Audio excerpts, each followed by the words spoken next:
Friends, welcome to our channel. Avani వాళ్ళు ఉంటున్న కాలనీలో శ్రీమంతం ఫంక్షన్కి ఆహ్వానించడానికి ఇక ముత్తైదువులందరూ కూడా బయలుదేరుతారు కదా. అయితే పార్వతిని ఘోరంగా అవమానించి అవనిని స్వరాజ్యాన్ని మాత్రం తప్పకుండా ఫంక్షన్కి రావాలి అని ఆహ్వానించడంతో ఒక్కసారిగా అవని షాక్ అయిపోతుంది. అంతేకాకుండా పెద్దవాళ్ళు చేతుల మీద అక్షింతలు వేస్తే వాళ్ళకి ఇంకా మంచి జరుగుతుంది, ఆ ఎదిరింట్లో వాళ్ళని కూడా పిలవండి అని చెప్పి అనగానే ఒక్కసారిగా అమ్మో, ఆ పార్వతీ గారి గురించేనా మీరు చెప్పేది? ఆవిడ ఎంత స్వార్థపరురాలో తెలుసా? ఇక కన్న కొడుకులు మాత్రం రాజభవనం లాంటి ఇంట్లో పెట్టింది, ఇక సవతికి పుట్టిన కొడుకుని మాత్రం అద్దె ఇంట్లో తీసుకుని వచ్చి చిన్న గుడిలో పెట్టింది. అంతేకాదు, ఆవిడ కడుపున పుట్టిన ఇద్దరు కొడుకులు మాత్రం భార్యలతో కాపురాలు చేసుకుంటూ సంతోషంగా ఉన్నారు. అంతే కదా, ఆవిడకి కొడుకు పుట్టలేదు కదా, అందుకోసమే ఈ కొడుకుకి భార్యను కూడా దూరం చేసేసిందని మన కాలనీలో ఒకటే అందరూ చోలు కొరుక్కుంటున్నారు. అలాంటి వాళ్ళని పిలిస్తే ఫంక్షన్కి ఇంకేమైనా ఉందా? రేపో మాపో చక్కగా డెలివరీ అవ్వాల్సిన అమ్మాయి ఇంట్లో పెట్టుకొని అలాంటి వాళ్ళని ఇంటికి రానివ్వటమా? వాళ్ళ కాపురాలు పచ్చగా ఉండాలి అంటే ఇలాంటి వాళ్ళు రాకూడదమ్మా అని చెప్పేసి ఇక ఒకటి మాట్లాడుతూ ఉంటారు కదా. గుమ్మంలోకి వచ్చిన పార్వతి వాళ్ళు ఈ మాటలు వింటారు. అవని చాలు ఆపండి, ఇక రేపో మాపో అమ్మమ్మలు నానమ్మలు అయినంత వయసు వచ్చింది, కానీ ఎక్కడ ఎలా మాట్లాడాలో ఇక ఎవరి గురించి ఏంటో మీకు అస్సలు అర్థం కావటం లేదు. ఎప్పుడైనా జీవితంలో ఒకటి గుర్తుపెట్టుకోండి, మనము శ్రీమంతాలు ఫంక్షన్లు లేకపోతే మంచి జరగాలని హోమాలు యజ్ఞాలు చెయ్యక్కర్లేదు.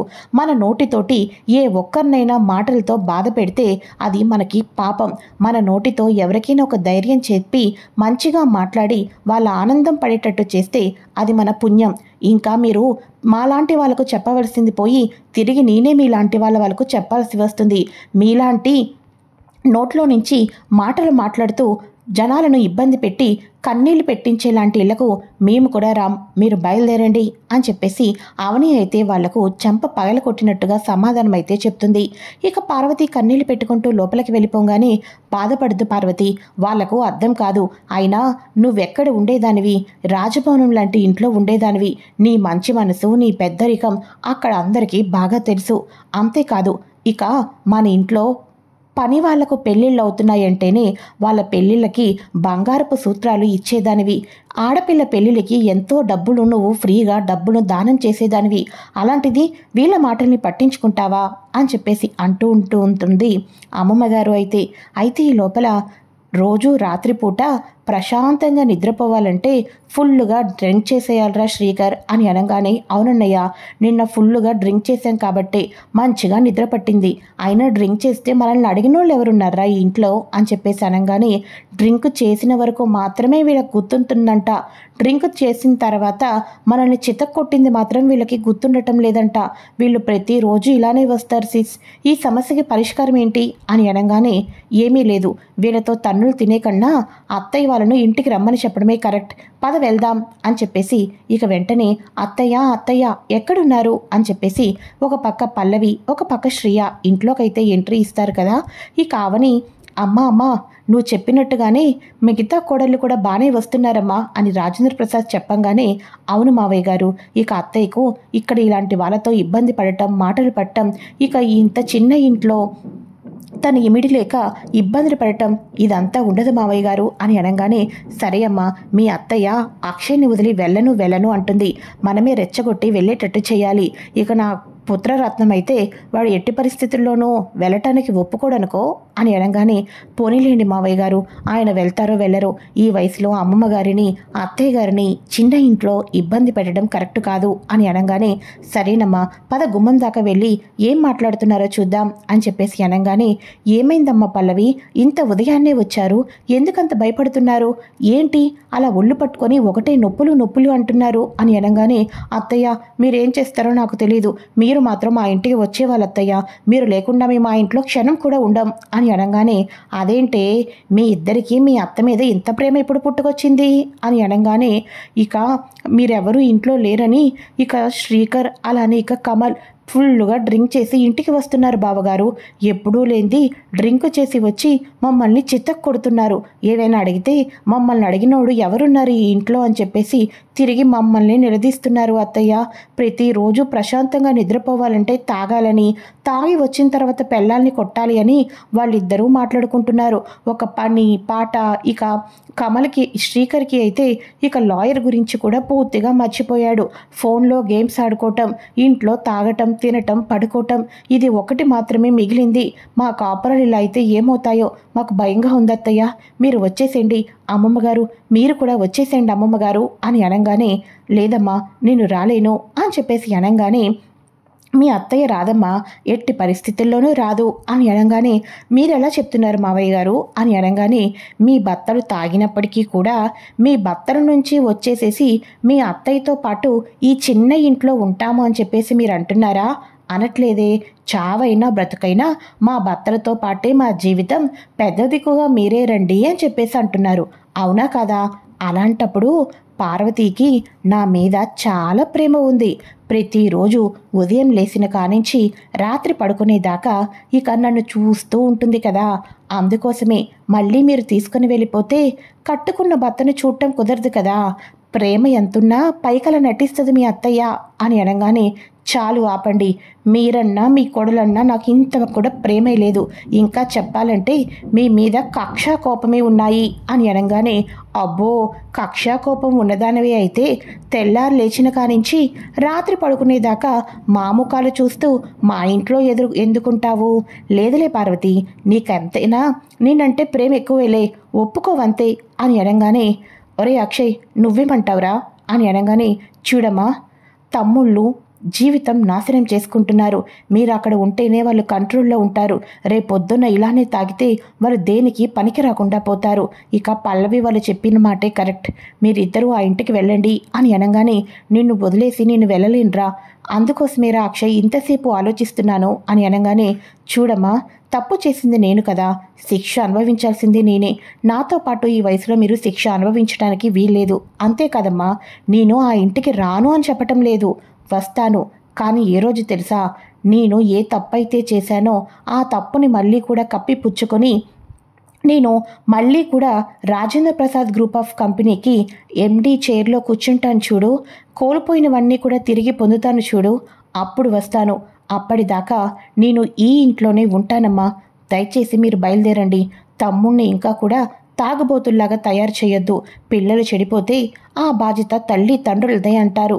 ఇక నాన్న ఎలాగో పట్టించుకోడు కాబట్టి, నాన్నకి ఎవరేం పోయినా కోడల మీదే ఎక్కువ ప్రేమ కాబట్టి, ఇక మనమైనా సరే తమ్ముల లైఫ్ని చూసుకోవాలమ్మా, మీరు బయలుదేరండి అని అనగానే, అవును అక్షయ్ ఇక్కడ ఉంటేనే అవనితో దగ్గరవుతాడు కాబట్టి వీళ్ళిద్దరూ ఒకటి అవుతారు, అదే నాకు కావాలి అని అమ్మమ్మగారైతే అనుకుంటూ ఉంటారు.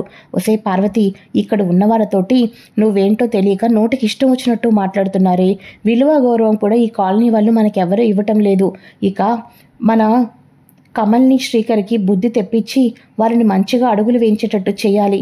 ఇక పల్లవి వాళ్ళతో వెళ్ళటమే కరెక్ట్ అని అనగానే, నాన్న అక్షయ్ జాగ్రత్తరా అని చెప్పేసి అనగానే, అలాగేనమ్మా, ఇక నుంచి నేను ఏదో ఒకటి సాధిస్తాను, నీకు మాటిస్తున్నానమ్మా. ఆ ఇంటికి వస్తాను. మళ్ళీ నీ కొడుకు Akshay the great business man అన్న పేరుతోనే వస్తానమ్మా అని అనగానే, అలాగే నాన్న, ఇప్పటికైనా అర్థమైందా మీ మీద ప్రేమ లేదు అని నాకు అని చెప్పి అనగానే, బోడి వెళ్ళవే, వెళ్ళు వెళ్ళు అని చెప్పేసేసి, ఇక్కడ నువ్వెళ్తేనే నా కొడుకు నా కొడలు ఒకటవుతారు, అందుకోసమే నేను రెచ్చగొట్టి పంపిస్తున్నాను అని రాజేంద్ర ప్రసాద్ అయితే అనుకుంటూ ఉంటాడు. ఇక వాళ్ళు వెళ్ళంగానే ఆమెని లోపలికైతే వస్తుంది. ఏంటి వాళ్ళు అలా వెళ్ళారో లేదు, ఇలా వెంటనే లోపలికి వచ్చేస్తున్నావు అని అనగానే, అబ్బా అదేం కాదండి, కాఫీ పెట్టాలంటేనే చేయి కాల్చుకున్నారు కదా, అందుకోసమే ఉదయం నుంచి రాత్రి దాకా అన్నీ నేను మీకు సప్లై చేస్తాను అంటున్నాను. మీ మీద ప్రేమతో కాదులేండి, ఇక మీరు మీల్స్కి డబ్బులు ఇచ్చేస్తారు కదా, అలానే ఇప్పుడే ఒకసారి ఇవ్వద్దు. ఇప్పటి నుంచి మీరేదో సాధిస్తానని అత్తయ్య గారితో ఛాలెంజ్ చేశారు కదా, మీ ఇప్పటి నుంచి మీరు ఏదో సాధించి మళ్ళీ మీరు తిరిగి ఆఫీస్లో అడుగుపెట్టేదాకా నేనే ప్రతి పూట మీకు అన్నీ పంపిస్తాను.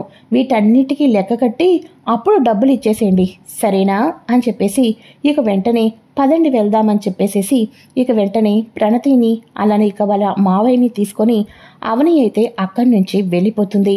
అయితే ఇక ఇదిలా ఉండగా అమ్మయ్య, ఈ రాత్రికి తన్నులు తిట్టులు తప్పో, అత్తయ్య వాళ్ళు వచ్చేశారు అని చెప్పేసి అనగానే ఏంటే ఇది ఇల్లేనా? ఒకప్పుడు అవని ఇంట్లో ఉన్నప్పుడు దేవాలయంలాగా అనిపించేది, ఏంటే కిచెన్ అలా ఉంది, ఆడకూతులున్న ఇల్లేనా ఇది అని అనగానే అంటే అమ్మమ్మ గారు ఈరోజు ఉదయాన్నే ఒళ్ళు నొప్పులు వచ్చినాయి కదా, అందుకోసమే ఎక్కడ పని అక్కడ ఆగిపోయింది, ఇప్పుడు మీరు వచ్చారుగా చేసేస్తాం అని చెప్పేసేసి ఇద్దరు తోటి కొడల్లో కూడా ఫాస్ట్గా ఇల్లంతా క్లీన్ చేస్తారు. అప్పుడు అక్క పార్వతి ఇంట్లోకి వెళ్ళిన తర్వాత ఫ్రెష్ అయ్యి దేవుడికి దీపారాధన చేస్తుంది. మళ్ళీ ఇన్ని రోజుల తర్వాత నా ఇంట్లో నేను దీపం వెలిగిస్తున్నాను, ఈ దీపం ఏ ముహూర్తాన్ని వెలిగించానో ఇక నుంచి నా కుటుంబంలో కష్టాలన్నీ దూరం అయిపోవాలి, నా కొడుకుకి ఏదో ఒక మంచి దారి చూపించు, మళ్ళీ పూర్వ వైభవం రావాలి అంటే వాడికి ఏదో ఒక దారి చూపిస్తేనే కదా వాడు ఏదో రకంగా జీవితంలో సాధించగలుగుతాడు, కాబట్టి వాడికి మంచి దారిని చూపించవలసిన బాధ్యత నీ మీదే ఉంది అని చెప్పేసేసి పార్వతి దేవుణ్ణి వేడుకుంటూ ఉంటుంది. అయితే ఇక ఇదిలా ఉండగా ఇక పల్లవికి వాళ్ళ నాన్న కాల్ చేయడంతో డాడ్ మీకు చెప్పడం మర్చిపోయాను, ఇంతవరకులాగా ఇష్టం వచ్చినట్టు కాల్ చేయొద్దు డాడ్, ఎందుకంటే ఇప్పుడు అత్తయ్య గారు అమ్మమ్మ గారు మళ్ళీ ఈ ఇంట్లోనే ఉన్నారు, ఇంతవరకులాగా మాట్లాడుకోవటానికి లేదు, ఇంతవరకు ఏంటంటే ఇక నా తెలివి తక్కువ మొగుడు గేమ్స్ ఆడుకుంటూ ఏదో ఒకటి తినుకుంటూ పనిలో పడేవాడు కాబట్టి నీతో హ్యాపీగా ఫోన్ మాట్లాడుకునేదాన్ని, ఇప్పుడు ఇంట్లో అత్తయ్య చెవులు ఎప్పుడు నెక్కబొడుచుకొని వినే అమ్మమ్మ ఇంట్లోనే ఉన్నారు అని చెప్పేసి మాట్లాడుతూ ఉంటుంది. లేదు బేబీ, నేను ఇంపార్టెంట్ గురించి కాల్ చేశాను, యాక్చువల్గా మొన్న ఫైల్ని ఇంట్లో మర్చిపోయాను, అప్పటి నుంచి నాకెందుకనో నాకెవరో ఫాలో అవుతున్నారేమో అనిపిస్తుంది అని చెప్పేసి అనగానే వాట్ డాడ్ ఏం మాట్లాడుతున్నావు అని అనగానే అంటే అక్షయ్ వాళ్ళు కాదమ్మా, వాళ్ళకంత సీన్ లేదులే, కాకపోతే ఈ డీలర్స్కి ముందు 50% వాటా ఇస్తాన్నాను కదా, ఆ తర్వాత 20% ఇస్తానన్నాను, వాళ్ళు కోపంతో ఉన్నారు, 20% అయినా వాళ్ళకి ఫ్రీగా వచ్చిన డబ్బులే కదా, అందుకోసమే సైన్ అయితే చేస్తామని చెప్పేసేసి అనుకుంటున్నారు, కానీ మళ్ళీ నా నుంచి ఫైల్ని లాక్కొని 50% వాటా గురించి ఫైట్ చేస్తున్నారేమో, తెలియకుండా నన్ను ఫాలో అవుతున్నారేమో అనిపిస్తుంది.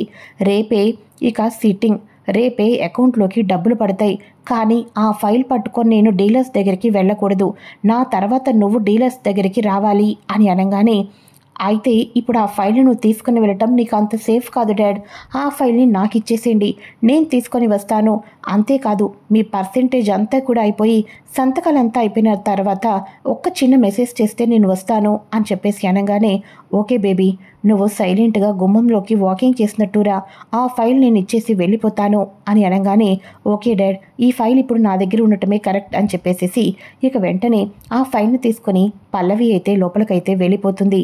ఈ మాటలన్నీ వినేస్తుంది అమ్మమ్మ గారు. ఇక వెంటనే అవనికి అయితే కాల్ చేస్తుంది. అమ్మ అవని, నా మనవరాలే, నేను నమ్ముకున్న నా మనవరాలే కుటుంబాన్ని రోడ్డును కీడ్చిందమ్మా, నువ్వన్నావే మొన్న చక్రధర్ బాబాయ్ ఇదంతా చేస్తున్నాడని, అవునమ్మా, మన కుటుంబాన్ని రోడ్డుకి ఇడ్చింది ఎవరో కాదు, నా అల్లుడు నా మనవరాలే అని చెప్పేసి అనగానే ఏం మాట్లాడుతున్నావు అమ్మమ్మ గారు అని అనగానే నేను చూసింది జరిగిందే చెప్తున్నానమ్మా, ఏదో ఫైల్ వాళ్ళ నాన్న తీసుకొని వచ్చాడు, రేపుడితో ఆ ఫైల్తో లాభాలు వచ్చేస్తాయని తండ్రి కూతుళ్ళు వాటాలు మాట్లాడుకుంటున్నారు, రేపొద్దున పల్లవి ఆ ఫైల్ తీసుకొని ఎక్కడికో వెళ్ళబోతుంది, నువ్వే ఏదో ఒకటి చెయ్యమ్మా, ఇక ఈ పల్లవి చంప పగలకొట్టి ఫైల్ లాక్కోవాలనిపిస్తుంది, కానీ వచ్చిన కానించి మీ అత్తయ్య బాధపడుతూనే ఉంది, ఇంత బాధలో మీ అత్తయ్యకు పల్లవి మోసం చేస్తుందని తెలిస్తే మళ్ళీ ఇప్పుడు మీ అత్తయ్యకు ఏ గుండెపోటు వచ్చినా ఆశ్చర్యపోవలసిన అవసరమేమీ లేదు, ఈ వయసులో నేనే తట్టుకోలేకపోతున్నాను, అసలే భర్తకి దూరమయ్యి కొడుకుకి దూరమయ్యి ఇబ్బందుల్లో ఉన్న మీ అత్తయ్యకి చెప్తే ఇంకా బాధపడుతుందమ్మా, అందుకనే చెప్పలేదు అని అనగానే వద్దమ్మమ్మగారు, పల్లవి సంగతి మీరెవరికీ చెప్పొద్దు,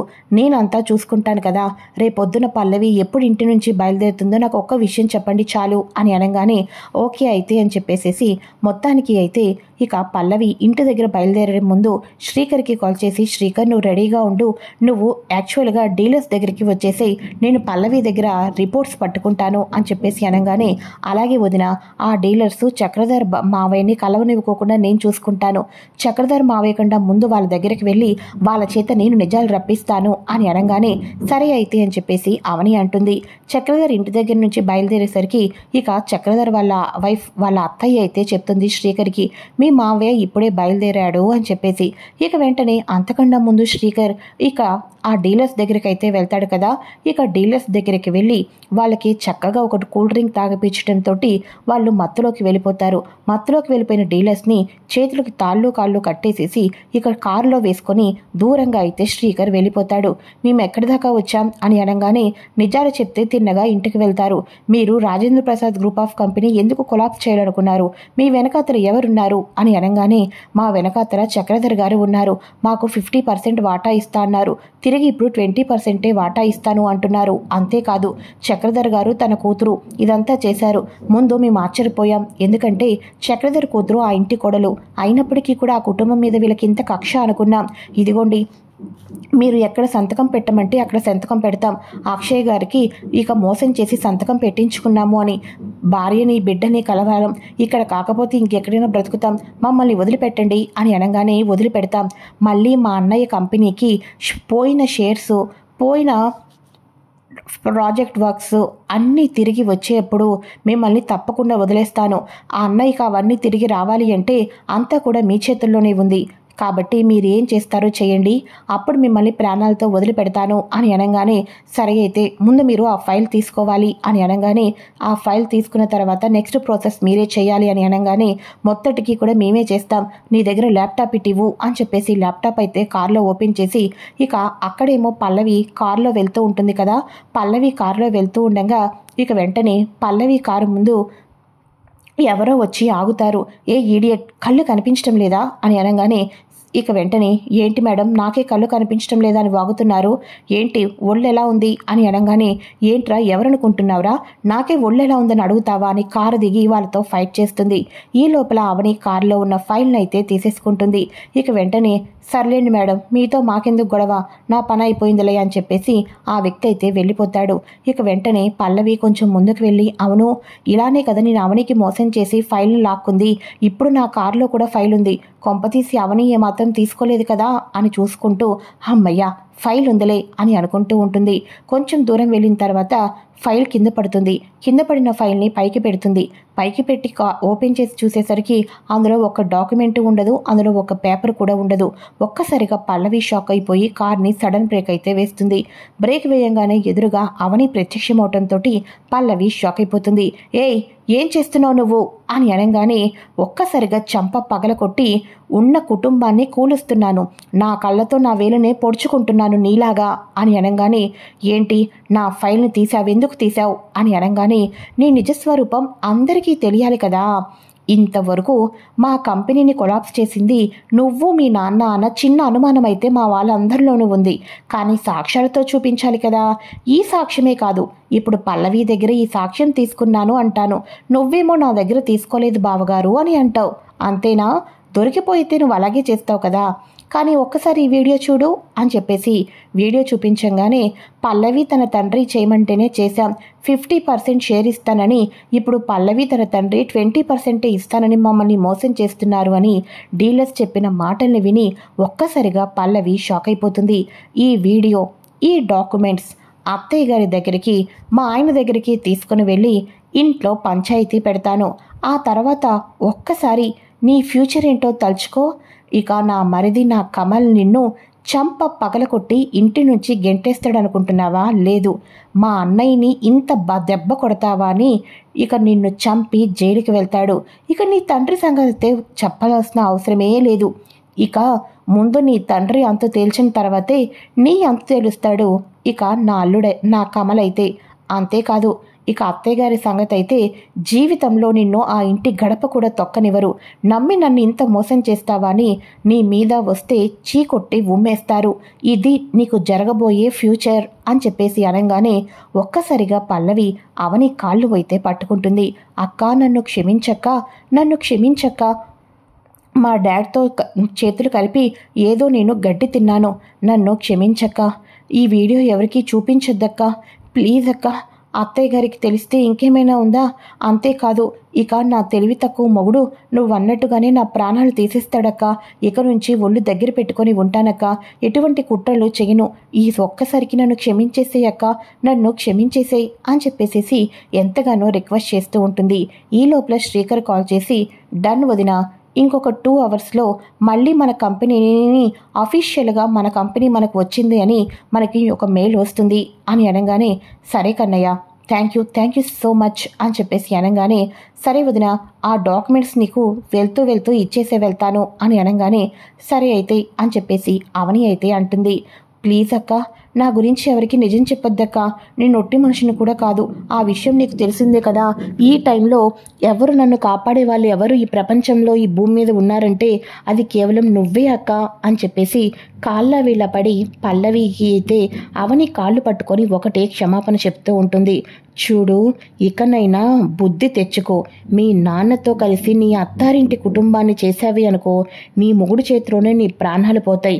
ఇకనైనా సరే ఒళ్ళు దగ్గర పెట్టుకొని ఆ ఇంట్లో ప్రశాంతంగా ఉండు పో అని అనగానే అమ్మయ్య అని పల్లవి కారు వేసుకొని అక్కడి నుంచి వెళ్ళిపోయి ఇంటికైతే వెళ్ళిపోతుంది. అమ్మో, ఈ రోజు నేను ఇంట్లో ఉన్నాను అంటే నిజంగా పల్లవి మూలానే, లేకపోతే ఈ పాటికి నన్ను ఇంట్లో నుంచి నా తిక్కల ముడు నన్ను ఎప్పుడో గెంటేసేవాడు, లేదు చంపేసేవాడు అని పల్లవి అనుకుంటూ ఉంటుంది. వదినా, ఇదిగో వదినా ఈ డాక్యుమెంట్స్ అని అనగానే thank you Srikar, thank you so much అని అనగానే అదేంటి వదినా థ్యాంక్స్ చెప్పి నన్ను బయటవాడిని చేద్దాం అనుకుంటున్నావా అని అనగానే అబ్బే అదేం లేదు శ్రీకర్, జస్ట్ చెప్పాలనిపించింది అని అనగానే సరే వదినా, అన్నయ్య ఆ రూమ్లో వెయిట్ చేస్తూ ఉంటాడు, అన్నయ్యకి వెళ్ళి నువ్వు సర్ప్రైజ్ ఇవ్వుపో అని అనగానే సరే అయితే అని చెప్పేసేసి అవని హ్యాపీనెస్తో పరుగున ఇంటి దగ్గరకైతే వస్తుంది. ఇక అక్షయ్ ఫస్ట్ నుంచి ఇప్పటిదాకా ఏం జరిగింది అని ఒక గ్రాఫ్ వేసుకొని పేపర్ మీద నోట్ చేసుకుంటూ మొత్తానికి అంతా కూడా లెక్కలు వేసుకుంటూ ఉంటాడు. ఏవండి అని అనగానే ఏంటి ఇలా వచ్చావు అని అనగానే కళ్ళు మూసుకోండి అని అంటూ ఉంటుంది. నాకు ఇలాంటి సర్ప్రైజ్లేమీ అవసరం లేదు, నాకు చాలా ఇంపార్టెంట్ వర్క్స్ ఉన్నాయి. తిరిగిపోయిన కంపెనీని ఎలా తెచ్చుకోవాలని ఆలోచించమని నువ్వు చెప్పావు కదా, ఆ కోణంలోనే ఆలోచిస్తున్నాను, నన్ను డిస్టర్బెన్స్ చేయొద్దు అని అనగానే ఒక్కసారి కళ్ళు మూసుకోండి, మీరు దేని గురించి ఆలోచించవలసిన అవసరమే లేదు, ఒకసారి ఈ డాక్యుమెంట్స్ని చదవండి అని అనగానే ఒక్కసారిగా అక్షయ్ షాక్ అయిపోతాడు. ఏంటి, తిరిగి మళ్ళీ మన కంపెనీ మనకు వచ్చేసిందా అని అనగానే అవునండి, మిమ్మల్ని ఎవరైతే మోసం చేశారో వాళ్ళని అప్పటి నుంచి ఇప్పటిదాకా నేను వదిలిపెట్టలేదండి. ప్రతి పూట వారిని ఒక కంట కనిపెడుతూనే ఉన్నాను. వాళ్లకు తగ్గట్టు గుణపాఠం చేసి రెడ్ హ్యాండెడ్గా పట్టుకోవటంతో పోలీసులకు అప్పచెప్తే జీవితాంతం జైల్లో కూర్చోవలసి వస్తుందని మొత్తానికి మన కంపెనీ అయితే తిరిగి షేర్స్లని ప్రాజెక్టులను సంపాదించుకున్నామండి. రేపటి నుంచి మీరు దర్జాగా ఆఫీస్లో అడుగు పెట్టచ్చు అని అనగానే అక్షయ్ ఒక్కసారిగా అవనిని హాక్ చేసుకుంటాడు. థ్యాంక్ యూ సో మచ్ అవని, నీలాంటి భార్యన నేను ఇంతకాలం దూరం చేసుకున్నాను అని చాలా బాధపడుతున్నాను. ఇంత అర్థం చేసుకున్న భార్య నా పక్కనే ఉంది, నిజంగా నేను చాలా అదృష్టవంతుణ్ణి. ఇక అర్ధరాత్రి వేళ ఆడదానివైనా కూడా నేను ఇంటి నుంచి గెంటేశానే, ఆ రోజే దేవుడు నా మీద కక్ష కట్టాడు. అందుకోసమే నీలాంటి ఆడపిల్లను ఇబ్బంది పెట్టినందుకు నాకింత కష్టాలను కన్నీళ్లను రుచి చూపించాడు. కానీ భారీగా నువ్వు గెలిచావు, నన్ను గెలిపించావు, 7 జన్మలకి నువ్వే నా భారీగా రావాలి అవని అని చెప్పేసి అక్షయ్ అవనిని హాక్ చేసుకుంటాడు. రేపొద్దున్న ఆఫీస్కి వెళ్ళేది నేను కాదు, నాతో పాటు నువ్వు కూడా. ఇక ఎండీ సీట్లో ఎండీ చైర్స్ 2 వేశాడు డాడీ, అలానే ఈసారి నా కంపెనీలో చైర్స్ 2 ఉండబోతున్నాయి అవని. ఇక నుంచి మన ఇద్దరం కలిసే వర్క్ చేస్తున్నాం. ఇంతకాలం నువ్వు భారీగా ఏవేవో తప్పులు చేసావన్నట్టుగా మాట్లాడాను, నన్ను క్షమించవని అని చెప్పేసి అక్షయ్ అయితే అవనిని హక్ చేసుకుంటూ ఎన్నో రకాలుగా ఐ లవ్ యూ చెప్తూ ఉంటాడు. ఇక నెక్స్ట్ ప్రోమోలో అక్షయ్ అవని ఇద్దరు కూడా తిరిగి ఆఫీస్లో అడుగు పెడతాడు. బ్రేకింగ్ న్యూస్లో తిరిగి పొందిన Rajendra Prasad group of company అని చెప్పేసేసి న్యూస్ రావడంతో అక్కడ టీవీలో చూస్తున్న పార్వతి వాళ్ళు చాలా హ్యాపీగా ఫీల్ అయిపోతూ ఉంటారు. ఇది ఫ్రెండ్స్ లేటెస్ట్ ఎపిసోడ్. ఆ తర్వాత ఇక రాజేంద్ర ప్రసాద్ని, ప్రణతిని, తన భార్యని తిరిగి ఇంటికి తీసుకుని వెళ్ళటానికి అక్షయ్ అయితే ఇంటికి తీసుకుని వెళ్తాడు. పార్వతి కూడా ఇక తన తప్పు తను తెలుసుకొని అక్షయ్కి, అవనికి, రాజేంద్ర ప్రసాద్కి కూతురికి దిష్టి తీసి హారతి ఇచ్చి మరీ ఇక లోపలికైతే ఆహ్వానిస్తుంది. సొంత ఇంట్లో ఉమ్మడి కుటుంబంలో మునుపటిలాగా అందరూ కలిసిమెలిసి ఉంటారు. ఇంత ఉమ్మడి కుటుంబంలో ఈసారి ఇప్పుడు ఎటువంటి ప్రాబ్లమ్స్ని సృష్టించబోతున్నాడు చక్రధర్, అలానే తన కూతురు పల్లవి. ఇప్పుడు అందరూ సంతోషంగా ఉన్న సమయంలో వీళ్ళకి ఇప్పుడు కొత్తగా ఎలాంటి ప్రాబ్లమ్స్ రాబోతున్నాయి, ప్రణతి పెళ్లి విషయంలో ఏం జరుగుతుంది, ఈ లేటెస్ట్ ఇన్ఫర్మేషన్ అంతా కూడా ముందుగా తెలుసుకోవాలి అనుకుంటే ఛానల్ని సబ్స్క్రైబ్ చేసుకొని పక్కనే ఉన్న బెల్ ఐకాన్ని క్లిక్ చేసి ఆల్ ఆప్షన్ని సెలెక్ట్ చేసేయండి. Okay friends, thanks for watching. Bye.